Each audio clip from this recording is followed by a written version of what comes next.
खबर नहीं जिन्हें अपने दीन और मजहब की, हमें वो दीन का मतलब सिखाने निकले हैं।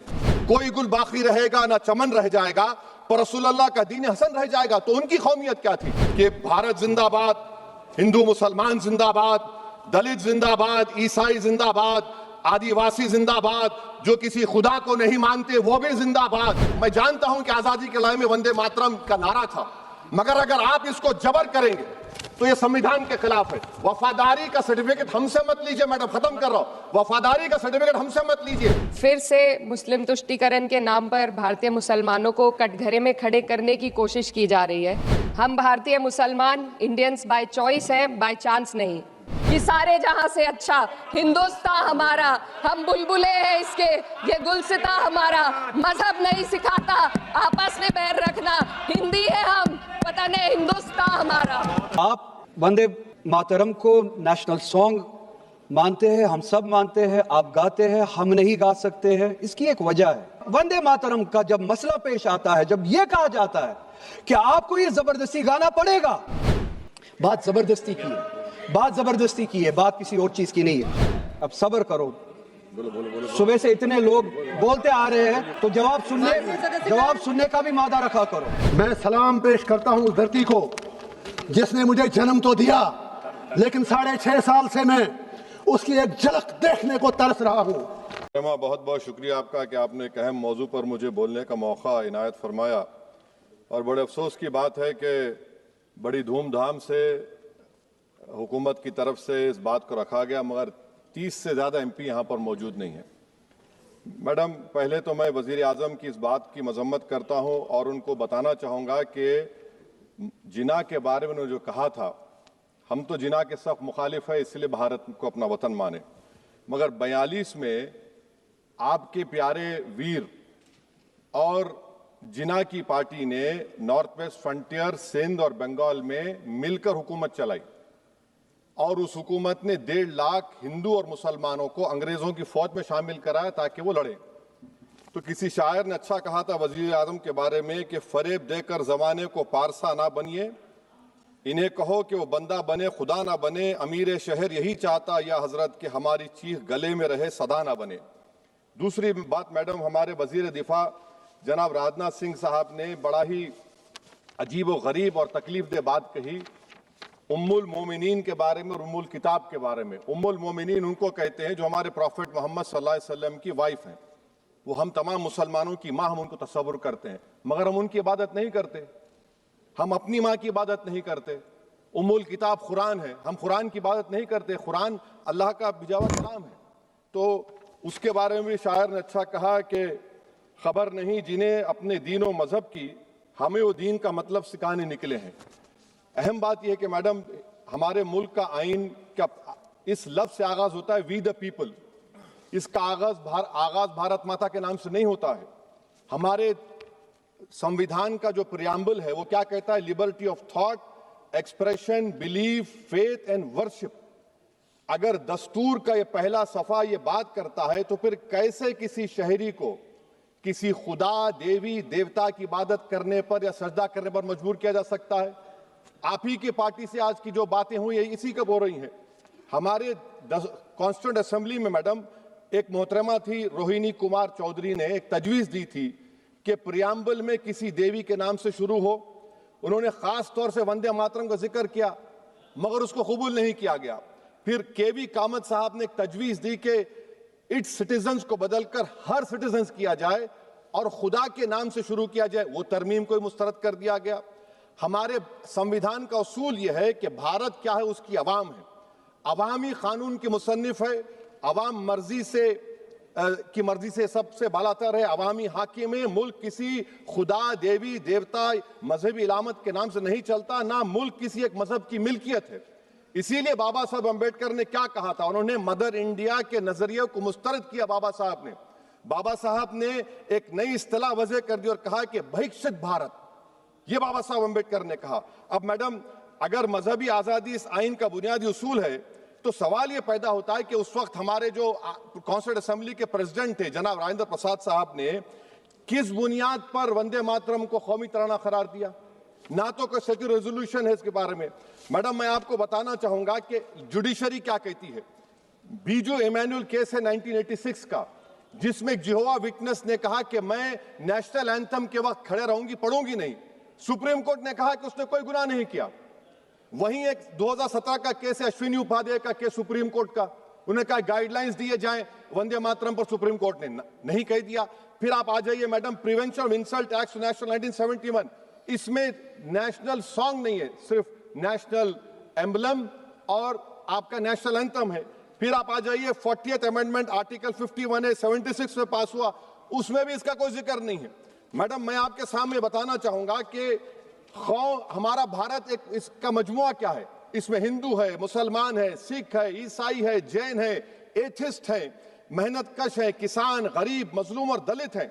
मगर अगर जो तकारीर आज हमने यहां पर सुनी और बाहर जो सुनते हैं, अगर भारत को देवी कहने और उसके आगे सजदा करने, तो दरअसल कौम परस्ती को, वतन से मोहब्बत को मजहब में तब्दील कर रहे, और फिर यहां पर बोल रहे कि अगर भारत में रहना है तो वंदे मातरम गाना पड़ेगा। भाई ये तो संविधान के खिलाफ है, सुप्रीम कोर्ट के जजमेंट के खिलाफ है। अगर वंदे मातरम मैडम कौमियत का मियार है, तो फिर सवाल ये है कि हजरत मोहानी की कौमियत क्या थी जिसने इनकलाब जिंदाबाद का नारा दिया? अगर यूसुफ मेहरली ने quit India Simon go back का नारा दिया तो उसकी कौमियत क्या थी? अगर हैदराबाद से मौलवी अलाउद्दीन जो मक्का मस्जिद का पहला मुजरिम है काला पानी में, और तूबेबाज खान जो मारकर लाश को लटका दिया गया था हैदराबाद में 8 दिन तक, उसकी कौमियत क्या थी? अगर इनायतुल्लाह काफी जो जिहाद का फतवा अंग्रेजों के खिलाफ दिया मुरादाबाद में, जब उनको 2 दिन में फांसी की सजा दी गई, और जब फांसी की सजा के ओर जा रहे हैं तो इनायतुल्लाह मौलाना काफी की जबान पर क्या था? वो रसूलुल्लाह हमारे प्रॉफिट की नात पढ़ रहे थे। क्या पढ़ रहे थे? कोई गुल बाकी रहेगा ना चमन रह जाएगा, पर रसूलुल्लाह का दीन हसन रह जाएगा। तो उनकी कौमियत क्या थी? माल्टा की जेल में महमूदुल हसन, हुसैन अहमद मदनी 6 महीने माल्टा की जेल की ग्राउंड में पड़े रहे, उनकी कौमियत क्या थी? अल्लामा फजले खैराबादी का वो सेल काला पानी का पुकार पुकार कर से पूछ रहा है, जो वहीं पर मर गए, खबर वहां पर है, बताओ मेरी कौमियत क्या थी? मैडम मैं एक मुसलमान हूं, मैं इस्लाम को मानने वाला बावकार इंसान हूं, और मेरे मजहब की बुनियादी तालीम तौहीद है, ला इलाहा इल्लल्लाह, नहीं है कोई खुदा सिवा अल्लाह के। और कुरान में अल्लाह क्या बोल रहा? इय्याका नाबुदु इय्याका नस्तईन, तुम मेरी इबादत करो, मुझे मानो। मुझे कहां से मिल रहा? आर्टिकल 25 से मिल रहा है। मुझे कहां से मिल रहा है? Liberty of thought, expression, belief, faith and worship से मिल रहा है। तो इसको जोड़ना ये बहुत ही खतरनाक होगा। और हमारे प्रॉफेट मोहम्मद सल्लल्लाहु अलैहि वसल्लम जब मदीने को गए तो उन्होंने उस वतन के लिए दुआ की, कहा कि अल्लाह मदीने की मोहब्बत हमारे दिलों में और इजाफा कर दे, मक्के से ज्यादा कर दे। तो ये इस्लाम, मुसलमान होना, हमारे ईमान में मुल्क की मोहब्बत बीच में नहीं आती, और मुल्क से मोहब्बत है और रहेगी हमेशा, क्योंकि ये अजीम कुर्बानियां यहां पर शामिल है जिन्होंने जंग आजादी में हिस्सा नहीं लिया। आज अगर वो वतन की मोहब्बत का दर्ज देंगे तो बड़ा गलत होगा। मैडम मैं आपके सामने एक चीज पढ़ूंगा। 1937 रविंद्रनाथ टैगोर ने लेटर लिखा सुभाष चंद्र बोस को, मैं सिर्फ किसी ने नहीं पढ़ा ये। क्या कहा टैगोर साहब ने? But parliament is a place of union for all religious groups and there the song cannot be appropriate. When Bengali Muslims show sign of stubborn fanatism, we regard it intolerable. When we too copy them and make unreasonable demands, it will be self-defeating. ये मैं इसको ले करूंगा madam, आप देख लीजिए। फिर दूसरी तरफ मैडम आप आ जाइए, मैं यहाँ पर बैठकर, हाँ जितने तकारीर यहाँ पर हुए सब जनगण मन पर तनकीद किए, तो मैडम मुझे ये कहना पड़ेगा कि जनगण मन पर आप लोग इतनी तकलीफ क्यों उठा रहे हैं? आखिर इतनी तकलीफ क्यों है? तो मैं जब जाकर देखा तो मुझे 28 दिसंबर का ऑर्गेनाइजर मैगजीन का आर्टिकल मिला, जिसमें ऑर्गेनाइजर लिखता है कि what is the moral sanction behind government choice of Jana Gana Mana, except that it can be made an item of entertainment at the sumptuous parties thrown by government officials. आप बताइए इसका बोलेंगे आप? और फिर उसके काइंड कैसा करते हैं? It will mean we can not love our motherhood. Madam please, it will mean that Vande Mataram is buried alive with the word Jangan Mana on the tombstone, for the tomb will also be of Jangan Mana of the will of the people. इस पर आप क्या बोलेंगे? Madam मैं आपको ये बताना चाह रहा हूं कि वतन की मोहब्बत हमारे लिए बहुत अहम है, मगर ये बताइए हमको कि अभी मैडम यहां पर आनंद मठ के बारे में बहुत कुछ कहा गया। मैं सिर्फ 2 मिसालें आपको देता हूं। आनंद मठ के पेज नंबर 70 और 80 को पढ़ लीजिए। इसके बाद सनातन जहां मुसलमानों के घर पाते थे, इन्हें आग लगा देते थे। आप पेज नंबर 98 पढ़िए। हमें सिर्फ मुसलमानों को जड़ से खत्म करना है क्योंकि खुदा के दुश्मन बन चुके हैं। फिर आप पेज नंबर 115-16 दीजिए। फिर मुख्तलिफ इलाकों में मुसलमानों को सजा देने के लिए भेजे जाते, जहां भी मुसलमान आबादी नजर आती जला दिया जाता। फिर आप देख लीजिए मैडम, सफे नंबर 120 पेज 120, बंकिम लिखते हैं कि सनातियों को मालूम नहीं था कि अंग्रेज हिंदुस्तान को निजात दिलाने वाले हैं। ये आप क्यों कर रहे हैं? अब आप मैडम, मैं आपको पेपर्स दे कर दूंगा। मैडम, भारत में हमारी आजादी इसलिए आई और बरकरार रही कि हमने मुल्क और मजहब को एक चीज नहीं बनाया। हमने ऐलान किया कि हमारी मुल्क मुख्तलिफ तबकात मज़ाहिब पर मुश्तमिल है। हमारे मुश्तरका तकदीर हमारी कौमियत का सरचश्मा है। यह खास जबान, सखावत या मजहब नहीं है। अगर वंदे मातरम का मतन कौम और मजहब को एक बना देता है, अगर हम इसे टेस्ट बनाते हैं वफादारी का, तो फिर मान लीजिए कि यह गांधी, अंबेडकर, टैगोर, बोस और लाखों आजादी के सिपाहियों की सोच को छोड़कर गोडसे की सोच की हिंदू कौमी परस्ताना, मैडम खत्म कर रहा हूं, कौमी हिंदू कौम परस्ताना को इख्तियार करेंगे। मुझे वतन से बेइंतहा मोहब्बत है मैडम, और इंशाल्लाह हमेशा रहेगी। मगर बावजूद इसके कि मेरी मस्जिद, मेरी इबादत गाह, मेरे कपड़े, मेरे कारोबार पर हमले होते, मगर मैं फिर भी कहता हूं कि वतन मेरा, हर वतन को हम छोड़कर नहीं जाएंगे। मगर हुब्बुल वतनी का क्या मुतालबा है? हुब्बुल वतनी ये कहता है कि वतन से मोहब्बत है तो जुल्म को खत्म करो, गरीबी को खत्म करो, बेरोजगारी को खत्म करो, जबर का खात्मा करो, अमन का गहवारा बनाओ, पाकिस्तान की दहशतगर्दी को खत्म करो, एक्सप्लॉयटेशन को रोको, शरारत को रोको, मुल्क के खिलाफ की जाने वाली साजिश खत्म करो।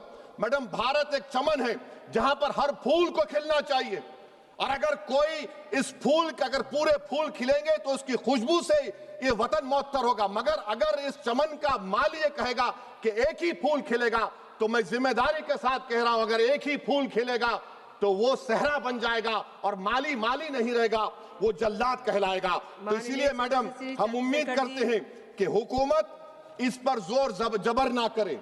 मेरा राइट है, यकीनन मैं जानता हूं कि आजादी के लड़ाई में वंदे मातरम का नारा था, मगर अगर आप इसको जबर करेंगे तो ये संविधान के खिलाफ है। वफादारी का सर्टिफिकेट हमसे मत लीजिए मैडम, खत्म कर रहा हूं। वफादारी का सर्टिफिकेट हमसे मत लीजिए।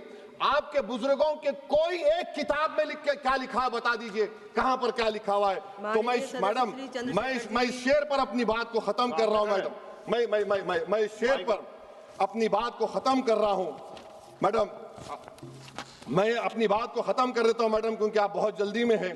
कि भारत जिंदाबाद, हिंदू मुसलमान जिंदाबाद, दलित जिंदाबाद, ईसाई जिंदाबाद, आदिवासी जिंदाबाद, जो किसी खुदा को नहीं मानते वो भी जिंदाबाद, और मैडम सब पिछड़ा सब आ गया इसमें। तो हम उम्मीद करते कि इस रूह को आप समझेंगे, अगर आप सिर्फ अपनी आइडियोलॉजी को लेकर चलेंगे। और आखिर में मैडम, जनाब बंकिम चंद्रा साहब के बारे में मैं आपके सामने डॉक्यूमेंट लेकर रहा हूं कि उन्होंने बीए का एग्जाम पास नहीं किया था, 7 मार्क्स से फेल हो गए थे, ये भी रख रहा हूं।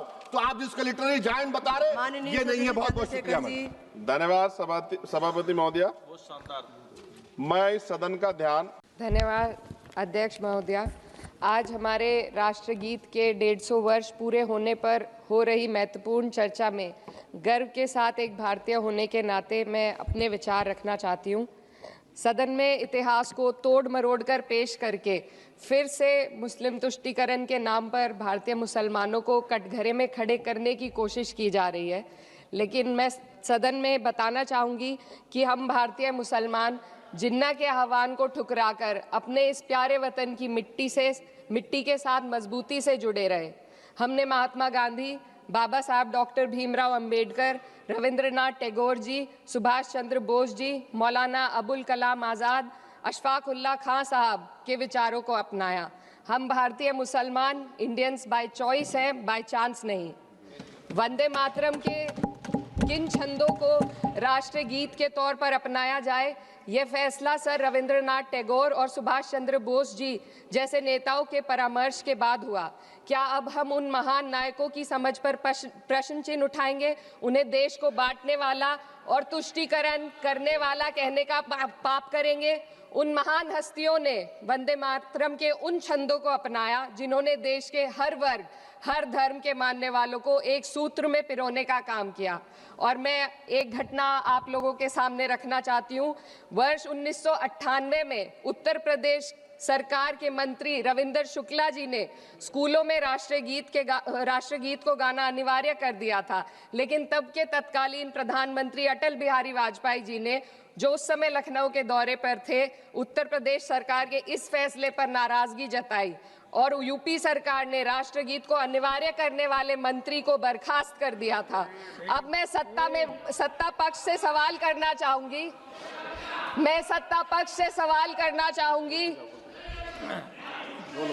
बोलने दीजिए।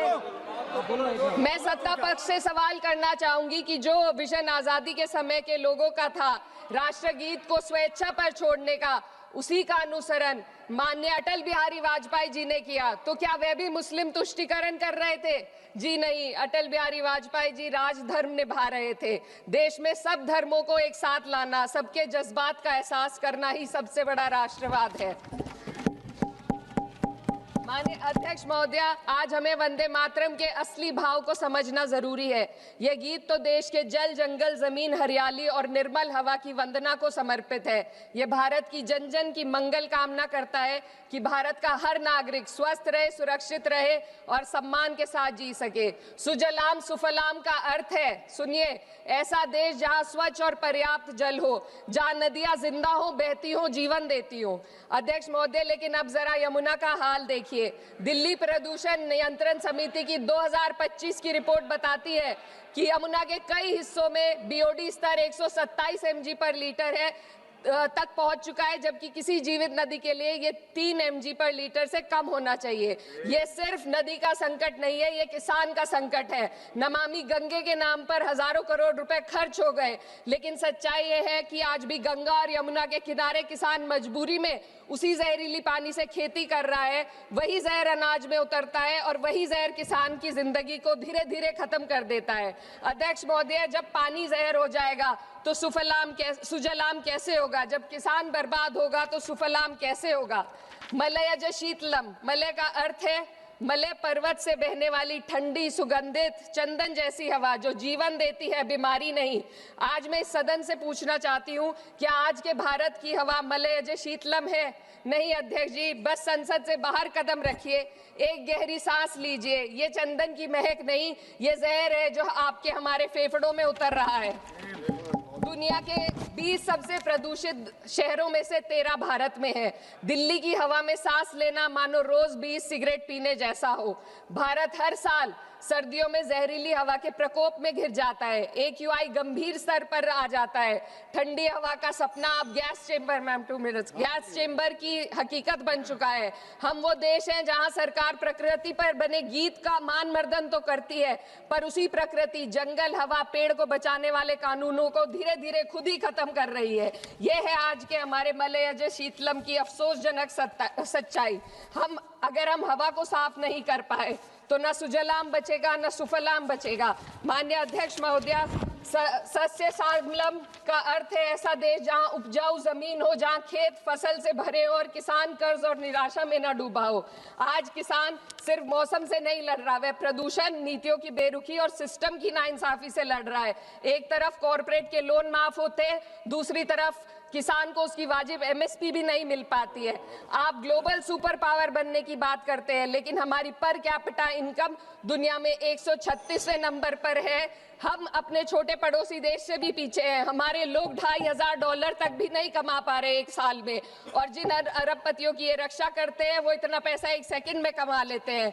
आज वंदे मातरम को बुनियाद बनाकर राजनीति की जा रही है, लेकिन जमीन पर जंगल पूंजीपतियों को सौंपी जा रही है। आदिवासियों को उनके घरों से उजाड़ा जा रहा है।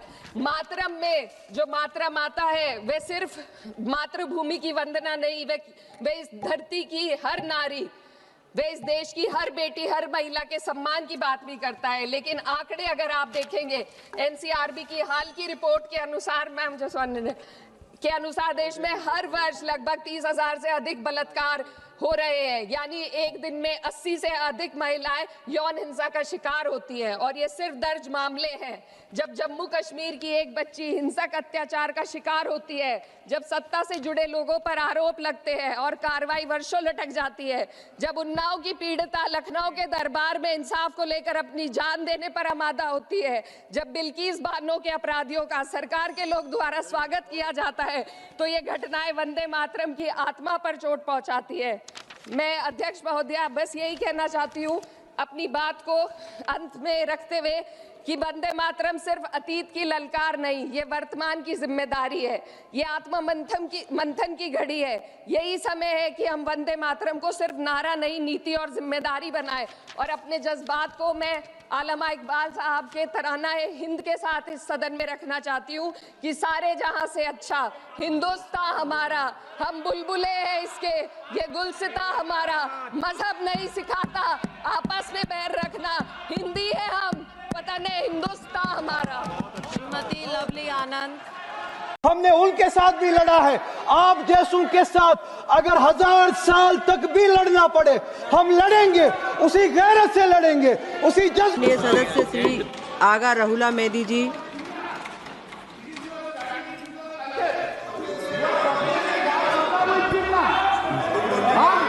माँ दुर्गा will जितना, this is your Sanatani, unfortunate। माननीय सदस्य बैनर्जी दादा टाइम मिला है, मुश्किल से टाइम मिला है दादा, मुश्किल से टाइम मिला है, 2 मिनट बात करने दीजिए।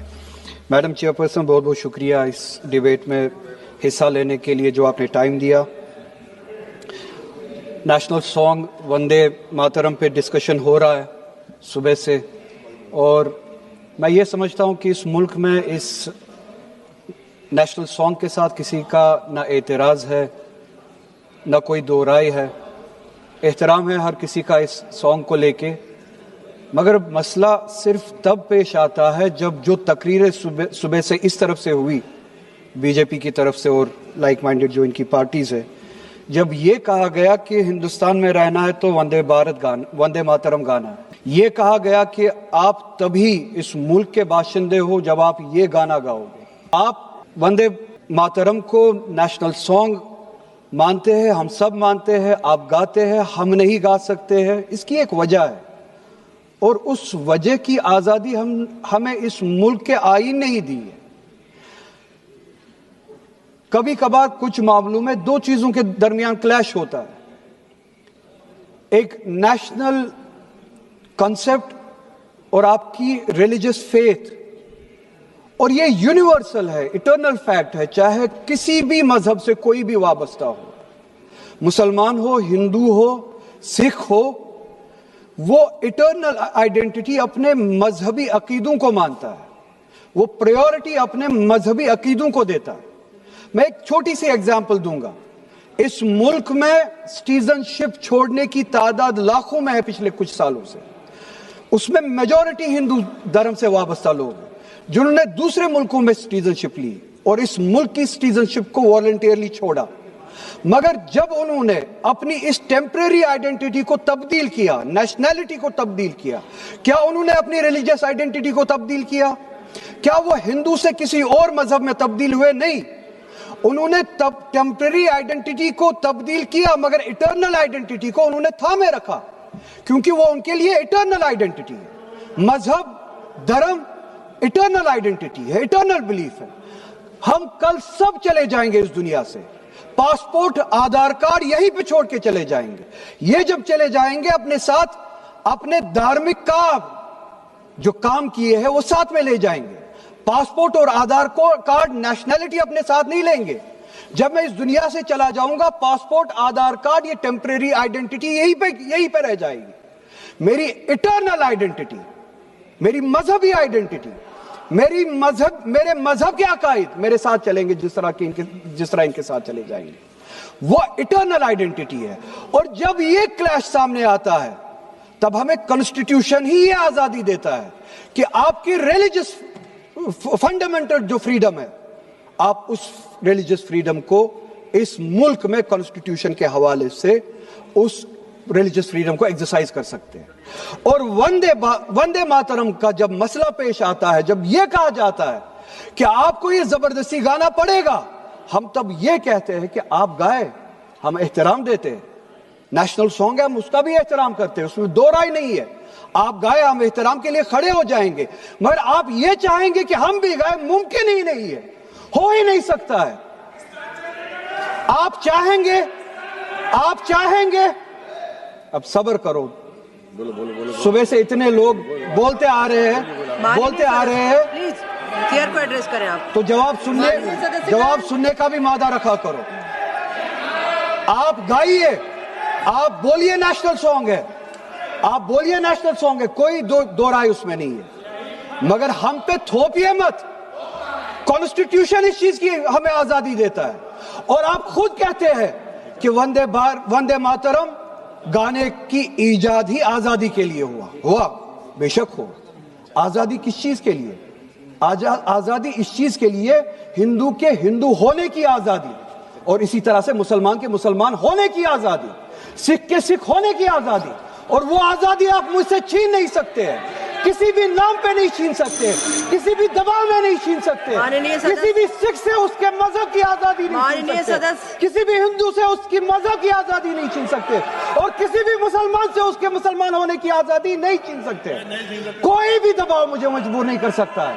आप गाइए और हमें वो आजादी दे दीजिए। ये मजहबी आजादी मुझे आपसे दूर नहीं करता। वही मजहब जो मुझे ये कहता है कि लकुम दीनकुम वलिय दीन, आपके लिए आपका दीन, मेरे लिए मेरा दीन, जिसको कॉन्स्टिट्यूशन ने आजादी दी ये कह के कि फंडामेंटल राइट है रिलीजियस फ्रीडम। हमारा कॉन्स्टिट्यूशन हमारे कुरान की उसी आयत की तर्जुमानी करता है। 2 मिनट दे दीजिए मैडम। तर्जुमानी करता है कि आप अपने दीन पे चलिए, हमें अपने दीन पे अमल करने की आजादी दे दीजिए। आप ही की तरफ बात जबरदस्ती की है, बात किसी और चीज की नहीं है। और ये डिबेट, मुझे पता है ज्यादा वक्त नहीं मिलेगा, बस 1 मिनट में मैं पूरा कर रहा हूं। और ये डिबेट सिर्फ और सिर्फ इसलिए हो रहा है कि जब हिंदुस्तान का हिंदू हो, मुसलमान हो, सिख हो, इनसे पीने के लिए साफ पानी मांगे, सांस लेने के लिए साफ हवा मांगे, रोजगार मांगे, जब इनसे महंगाई के खिलाफ, महंगाई के बारे में जवाब मांगे, जब इनसे रोजगार मांगे, तब ये सिर्फ ये बोल सके कि रोजगार के बारे में बात मत करो। वो देखो मुसलमान, हमने उसको मजबूर किया वंदे मातरम गाने के लिए। वो देखो मुसलमान, हमने उसकी मजहबी आजादी को खत्म किया।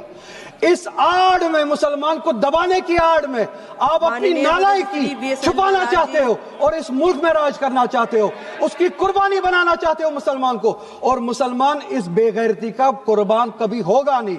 हमने इस मुल्क की आजादी के लिए भी खून दिया है, और इस मुल्क में आजादी को बचाने के लिए भी अगर खून देना पड़े हम देंगे। हमने उनके साथ भी लड़ा है, आप जैसों के साथ अगर 1000 साल तक भी लड़ना पड़े हम लड़ेंगे, उसी गैरत से लड़ेंगे, उसी जज्बे। रिकॉर्ड भी नहीं जाएगा। பேரவை தலைவர் அவர்களுக்கு வணக்கம். என்னை பேச அழைத்தமைக்கு நன்றி. प्लीज रिक्वेस्ट है सर, आप काइंडली रोकना नहीं, टाइम देना, क्योंकि आप तो घर जाएंगे, मुझे तो जेल जाना है वापस। आपका बहुत बहुत शुक्रिया। निसार तेरी गलियों पे ए वतन कि जहां चली है रस्म, कोई सर उठा के न चले। अपनी मातृभूमि से किसको प्यार नहीं हो सकता। मैं सलाम करता हूं उस धरती को जिसने अंग्रेजों से आज़ादी तो ले ली, लेकिन अंग्रेज़ों की चालाकी और लीडरशिप की नाअहली की वजह से उस अनडिवाइडेड इंडिया के 3 हिस्से कर दिए। मैं सलाम पेश करता हूं उस धरती को जिसने मुझे जन्म तो दिया, लेकिन 6.5 साल से मैं उसकी एक झलक देखने को तरस रहा हूं। मैं सलाम पेश करता हूं उस कश्मीर की धरती को जिसे पंडित जवाहरलाल नेहरू, अली मोहम्मद जिन्ना, सरदार पटेल, मरहूम शेख मोहम्मद अब्दुल्ला, महाराजा हरी सिंह की नाआकबत अंदेशों की वजह से 47 से आज तक एक सियासी अखाड़ा बनाकर वहां पर मारदाड़ का मैदान बना दिया गया। मैं सलाम करता हूं उस जम्मू कश्मीर की धरती को जिसको 1947 में खूनी लकीर के जरिए 2 टुकड़ों में तकसीम कर दिया गया। मैं सलाम पेश करता हूं अपनी उस मातृभूमि को जिसके साथ मोहतरम जवाहरलाल नेहरू से लेकर नरेंद्र मोदी जी तक ने बहुत बड़े वादे किए, लेकिन एक भी वादा पूरा नहीं किया। मैं सलाम करता हूं अपनी उस मातृभूमि को जहां 1999 से आज तक जंगल राज जारी है। हजारों लोग मरे हैं, न मारने वाले को पता मैं क्यों मरा, न मरने वाले को पता मेरे साथ क्या हुआ। मैं सर सलाम पेश करता हूं उस मातृभूमि को where people ask me about my identity, about my religion। मैं सलाम पेश करता हूं उस मातृभूमि को जहां टीवी चैनलें डिसाइड करती हैं इस देश की फॉरेन पॉलिसी क्या होगी, जहां टीवी चैनलें राष्ट्रवाद का सबक हमें पढ़ाती हैं। मैं सर सलाम पेश करता हूं उस अपनी धरती को, उस अपनी मातृभूमि को जिसे भारत ने अपना ताज तो माना लेकिन ताज की हिफाजत कभी नहीं की। ताज सर पे रखना आया नहीं, ताज को संभालना आया नहीं। मैं सर सलाम करता हूं अपनी उस मातृभूमि को जहां 1987 में नेहरू खानदान, मुफ्ती खानदान और शेख खानदान ने 1987 में रिकॉर्ड तोड़ धांधलियां करके बंदूक को जन्म दिया जिसकी वजह से हजारों लोग कब्रिस्तानों में सो गए। मैं सर सलाम करता हूं उस जम्मू कश्मीर की मातृभूमि को जहां के लोकल अफसरों को डिसएम्पावर किया गया। मैं सर सलाम करता हूं उस जम्मू कश्मीर की धरती को जिससे 5 अगस्त 2019 को इस सरकार ने सब कुछ छीन लिया, स्टेट के 2 हिस्से कर दिए, 370 छीना, 35 से छीना। मैं सलाम करता हूं उस धरती को जहां से मेरे कश्मीरी पंडित भाइयों को 1990 में एक साजिश के तहत वहां से निकाल दिया गया। जस्ट 2 मिनट्स मोर प्लीज, मैंने 2 मिनट ही नहीं बोला अभी। न्याय कीजिए, न्याय कीजिए, हाथ जोड़ता हूं आगे। मैं सलाम करता हूं कश्मीर की उस धरती को जहां के रहने वालों की हालत हिरन के उस बच्चे की सी हो गई है जिसे जंगल में चारों तरफ शिकारियों ने घेरा है। मैं सलाम करता हूं कश्मीर की मैं सलाम करता हूं देश की उस धरती को जिसने ऋषि सुनक, ममदानी और कमला हैरिस जैसे लोगों को पैदा किया जिनकी जड़ें हिंदुस्तान से जुड़ी हैं, लेकिन बदकिस्मती से मुसलमानों को गैर मुल्की कहा जाता है, टीपू सुल्तान की इंसल्ट की जाती है। मैं सलाम करता हूं उस धरती को जहां मुझे बदकिस्मती से मुस्लिम इंतहा पसंद कहा जाता है, लेकिन जम्मू में माता वैष्णो देवी कॉलेज में धर्म के नाम पर एडमिशन मांगा जाता है। मैं सर सलाम करता हूं उस जम्मू कश्मीर की धरती को, बस जस्ट 1 मिनट, जहां आज की तारीख में कोई गवर्नेंस नहीं, सीएम साहब और एलजी साहब आपस में लड़ते हैं। मैं यही गुजारिश करूंगा, हाथ फैलाकर, दामन फैलाकर लास्ट पर सलाम करता हूं उस धरती को जहां यूएपीए के तहत हजारों लोग तिहाड़ में बंद हैं जिनके लिए कश्मीर में जगह दी। बस एक शेर अर्ज करता हूं लास्ट पे, मेरे कारवां में शामिल कोई कम ज़रफ नहीं है जो न मिट सके वतन पे मेरा हम सफर नहीं है। आपका बहुत बहुत शुक्रिया। भारत माता की जय बोलिए। श्री राजकुमार राउत जी। धन्यवाद सभापति महोदय। आपने आज राष्ट्रीय गीत वंदे मातरम पर बोलने का जो अवसर प्रदान किया है। आज हम भारत के राष्ट्रीय गीत वंदे मातरम के 150वें पूर्ण होने पर संसद में चर्चा कर